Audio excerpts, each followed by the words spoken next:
Hi everyone, I'm Morgan Sheeter. I am the activity director at the Jasper Legacy Living, and I'm also a certified independent engagement leader through TIPA Snow.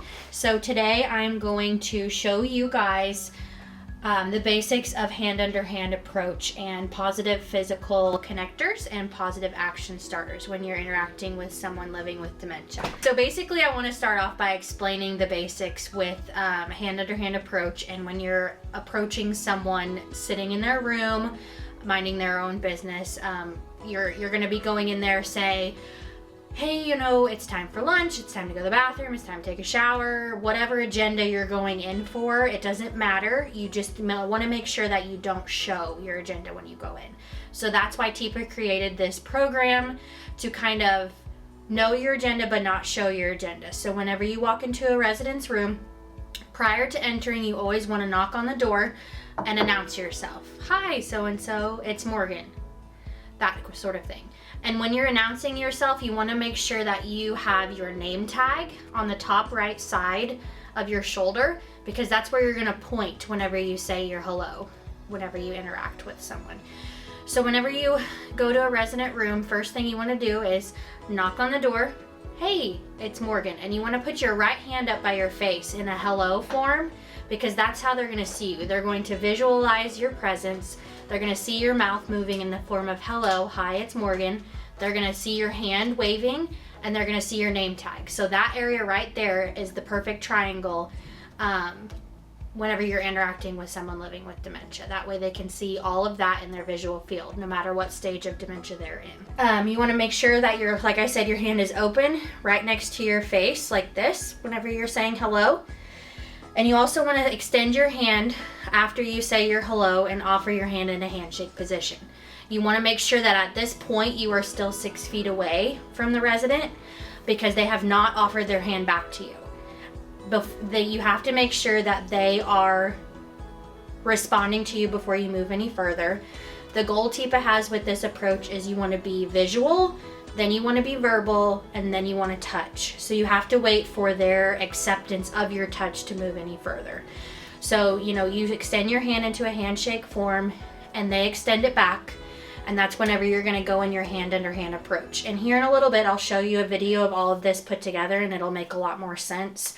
But right now I'm just going to go through the steps in hopes that explaining it in further detail will make the video seem a little bit more easy to understand. So we got to the point where we're shaking our hand, we're moving into that hand under hand approach, which makes them feel like they're in control. Their hand is going to be on top of yours is going to be underneath, and you're going to be the one actually controlling their movements, even though they're going to be feeling like they're the ones in control because their hands are on top. So you get to that point, and then you want to move from being in front of them to beside them, because you want to be in a non-confrontational stance whenever you're interacting with someone living with dementia. You don't want to be in front of them. You don't want to be in their face. That's the last thing that they want to see, especially if they have a visual field that is less than the 45-degree angle, which is something that I'll explain in another video. But you get to that point in your interaction with them where you move to the side in a non-confrontational stance. When you're at that point, you're going to, you want to make sure you're at their eye level or below their eye level. So you get into that non-confrontational stance when you're to the side. You're going to either kneel down or sit down next to them, depending on if there's a chair present or not. That way you can get down to their eye level or below their eye level to make sure that they seem more comfortable with you. Because if you do that, they're not going to be the ones looking up at you and wondering, why is this person towering over me and why aren't they talking with me? They're more talking to me. So you want to make sure you get at their eye level or below their eye level. And then the next step is using one of TIPA's positive physical connectors, which is how you're going to connect with the resident and how you're going to relate to them before you ask them to either go to the bathroom, take a shower, go to eat, whatever you want them to do. You want to make sure you build a relationship with them first. So that is why TIPA created this positive physical connector approach. And there's different ways to do it. You don't have to go in with the same approach every time, because it's not going to work. One approach is going to work one time, then and it's going to take a different approach for the next time for it to work. So I want to make sure that I explain all of the different ways to approach someone with positive physical connector, because ultimately it's trial and error when you're working with someone living with dementia. When you do one thing, the next time the same thing's probably not going to work. So there are different ways to do the positive physical connector. There's greet, there's a compliment, there is share, there is notice, and there is seek. And I'll explain all 5 of those. The first one is greet. So whenever you're coming in and introducing yourself, you can say, "Hey, I'm Morgan, and you are?" And then that gives them an opportunity to say their name. This is more so the approach you will use with someone you've never met or haven't met very many times. This is like kind of your first introduction with them, or first couple introductions with them. This is what you will like to use, is the greet one. The next one is a compliment. So you go in, you do your hand under hand approach, you get in your non-confrontational stance, and you want to compliment them. You can indicate something of value to them. If they're wearing a pair of pretty earrings, they just got their hair done, they just had a nice shave, they're wearing a nice necklace, a nice top, whatever. You can say, "Oh my goodness, your necklace is so pretty. I wish I had something like that in my closet." That sort of thing. Or, "Oh, your earrings are beautiful. Where did you get them?" Or, "You're wearing a very nice summery top. That looks perfect for what we're going to be doing today." Anything to compliment them and make them feel better is super important. And that's an easy one to get to kind of build that relationship with them and get them to kind of open up to you a little bit. The next one is share. So you can share something about yourself, whether it's where you're from, what you're doing today, how many siblings you have, if you're married, whatever. You can come in and say, "Hey, I'm from Schnellville," or "I'm from Jasper," and you're from where? And that can kind of spark a little bit of conversation with them before you get started. And that again is so important too, because you're building that relationship, you're conversating with them a little bit before you lead on that you need them to use the restroom or take a shower or go to lunch or whatever you're trying to get them to do at that time. You can notice something in the environment, or notice something about them.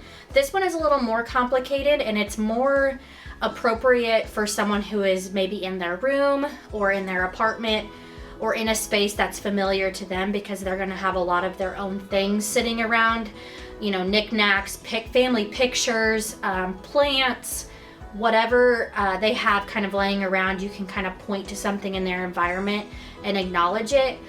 You can, if they have a picture of them and their kids sitting next to their bed or sitting next to their chair, you can say, "Are those your children? Those are some beautiful kids." You can also say, if they have a plant growing in the window, and say, "Oh my gosh, that plant is so beautiful. I'm sure you take really good care of it."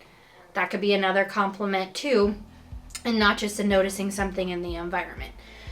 So there's another one called seek, which is kind of more of a knowing your agenda versus showing your agenda. This could be used for meal times, for a drink preference, what kind of clothes they want to wear during the day. This could be really important in picking out what they want to wear as far as clothes or shoes or anything like that. You can explore a possible unmet need doing this, meaning, "You look awfully parched. Would you prefer coffee or tea?" And you want to make sure you give them a choice as far as this or that, versus leaving a question for a yes or no answer. Because you want to really avoid yes or no questions whenever you are working with someone living with dementia, because 99% of the time they're going to say no to you. They're not going to say yes, because who the heck are you? I don't want to go with you, and I don't want to walk with you. Why are you trying to get me to do these things? So that's really important whenever you're working with someone like that, because to avoid yes or no questions, because it's always going to be no. So it's important to give the this or that as far as coffee or tea, this pink blouse versus this green blouse, different things like that. And also another option could be this or something else. There again, like with what they want to eat, would you like a salad or something else? Leaving it open-ended for them to answer with, "Oh, I want a hamburger instead."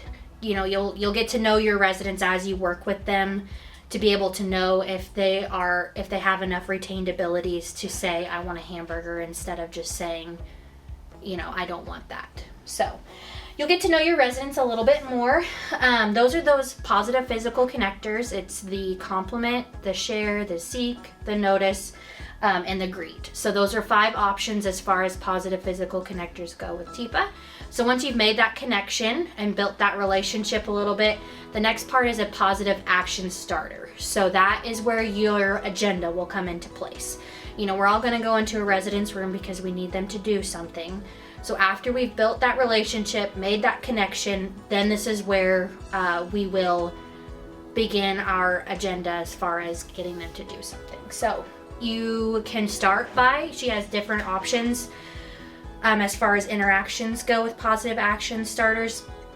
There's a help, there's a try, there's a choice, there's short and simple, and there's step by step. So there's different ways you can approach a positive action starter to get them to either take a shower or whatever you're needing them to do at that moment. So we'll go through those.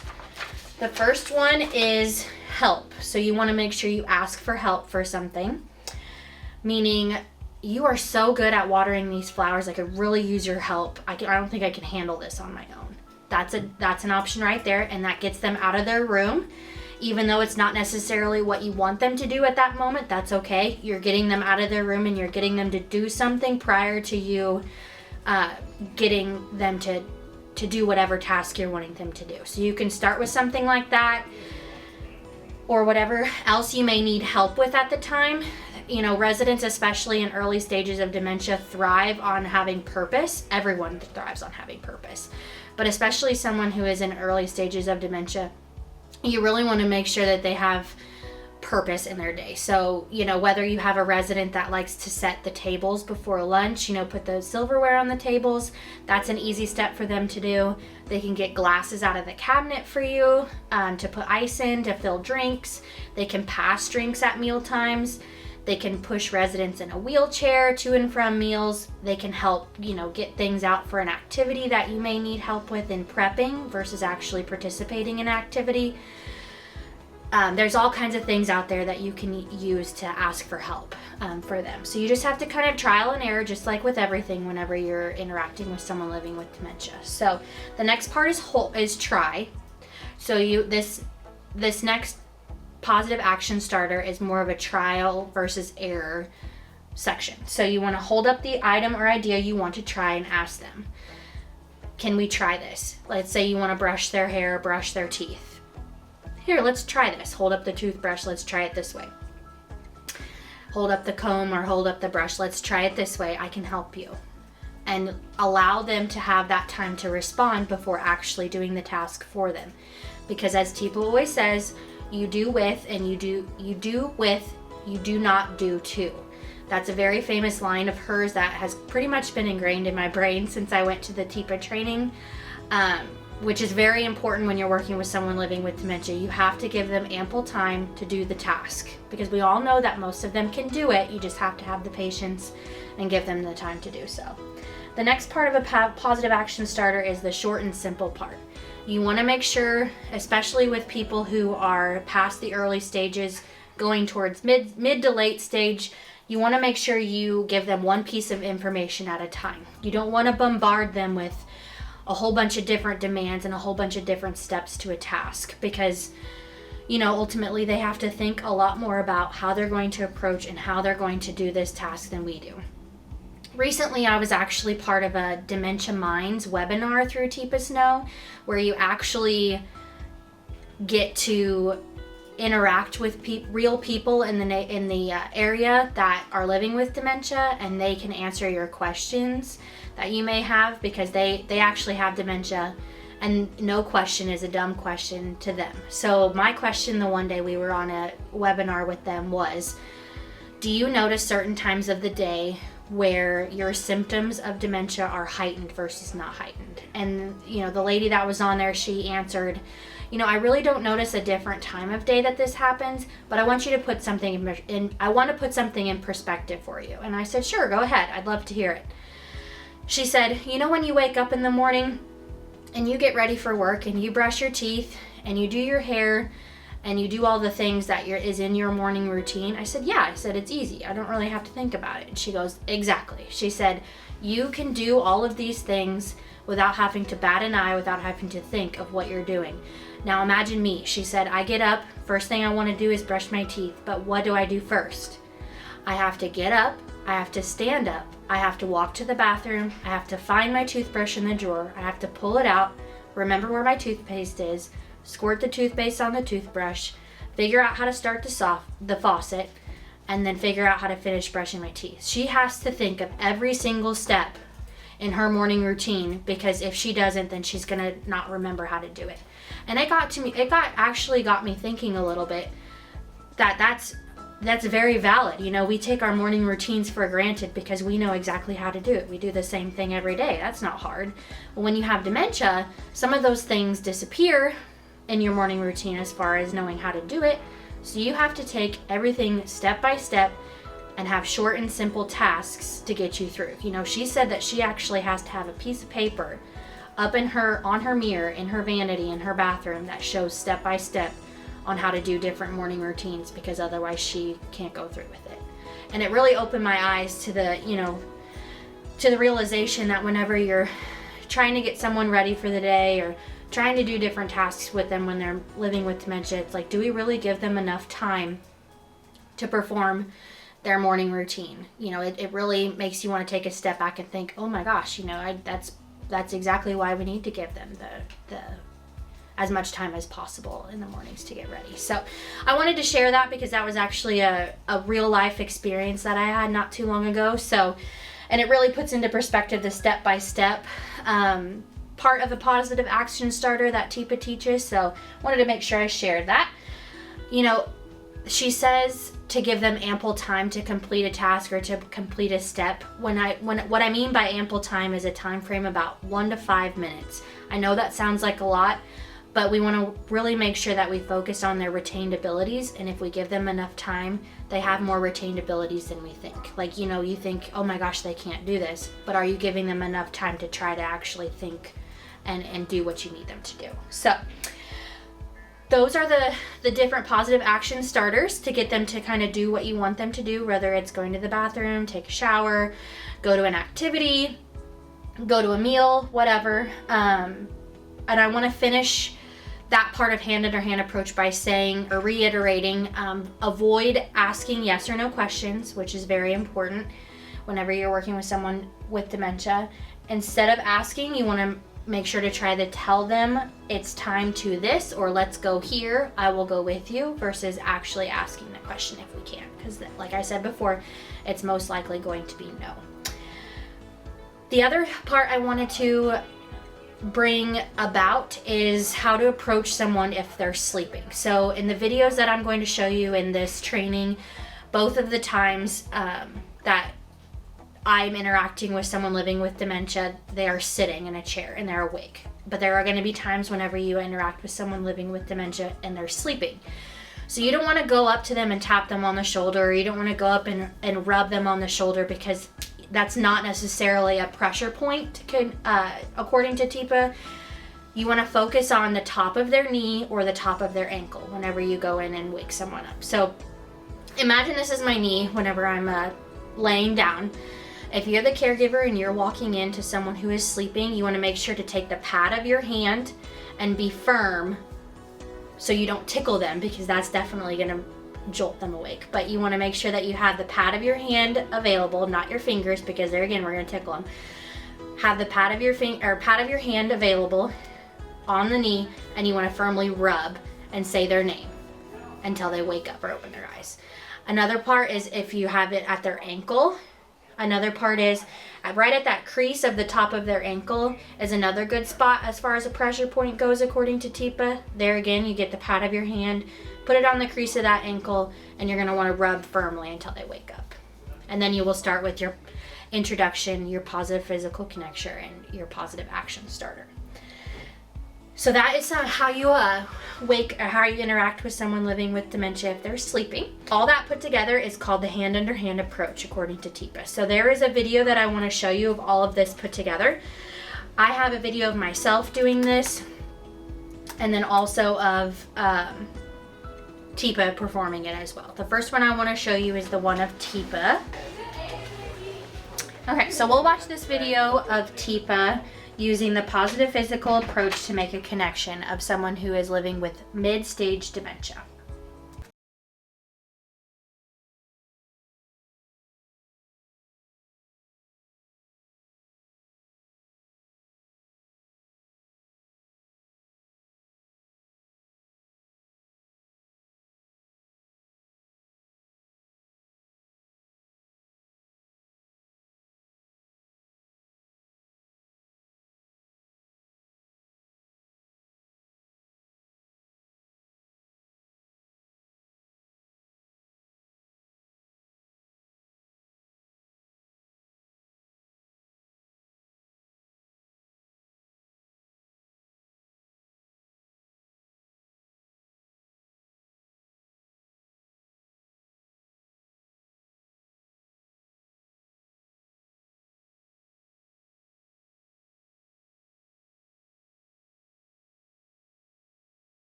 So right here, it kind of explains the positive physical approach in a nutshell. I've already kind of explained this to you guys, so I don't think we really need to go through it again. But that's a good reference with Teepa and the other lady here of all of that hand under hand stuff that I mentioned being put together. So really, me talking the last 15-20 minutes makes it sound like hand under hand, and the positive physical connector and positive action starter takes a long time, but as you can see in this video, it only takes about a minute or two. So really, me explaining all of that, I just wanted to be thorough in explaining all of the steps, so I wanted to make sure you guys understood that. So that's how we do hand under hand and positive physical approach. Now, to summarize hand under hand and the positive physical approach skills that Teepa teaches, I wanted to go through a few positive approach to care beliefs that Teepa has that I think are really important for us to remember as caregivers of people living with dementia, and that way we can kind of hopefully think about that as we're caring for them. You always want to start by being visual first, then verbal, then touch. You have to wait for their response in order to touch them, because the last thing you want is for some stranger to touch you before you're allowed to, and they're going to be the same way. The next one is relationship comes first, not what you were wanting to get done. So basically knowing your agenda but not showing it. You want to build a relationship with that resident, because based off of your relationship with them is how they are or are not going to do with you as far as other things. If you have a positive relationship with them and a positive encounter, you can darn near get them to do anything for you. The other part of PACT beliefs is the hand under hand. Very important when working with someone with dementia, especially to make them feel like they're in control, and whenever they need extra help, you're there. One more phrase that TIPA likes to say is doing with but not to. So cueing but not doing. You are wanting to perform those tasks with them and not doing it for them, because we all know that most people living with dementia have plenty of retained abilities. We just have to find them. And having patience is also very important when you're working with someone living with dementia. Giving them ample time to perform tasks for what you are needing to get done. Like I said before, giving that time frame of 1 to 5 minutes to finish each step of the process, depending on what you're trying to get them to do at that time, and having patience and allowing them to be as independent as possible. The last thing I do want to say is, no matter what you are doing when you're working with someone living with dementia, making them feel purposeful, wanted, and needed is the most important thing. Giving them a smile, one of the most important things you can do when you're working with someone with dementia. Not only building that relationship, but having a positive experience for future interactions when you are working with someone living with dementia. I hope you enjoyed this dementia training video. Again, my name is Morgan Sheeter. I work at the Jasper Legacy Living, and I'm here to help you guys in any way you can. I hope you got something out of this hand under hand training video, and hope to see you guys soon.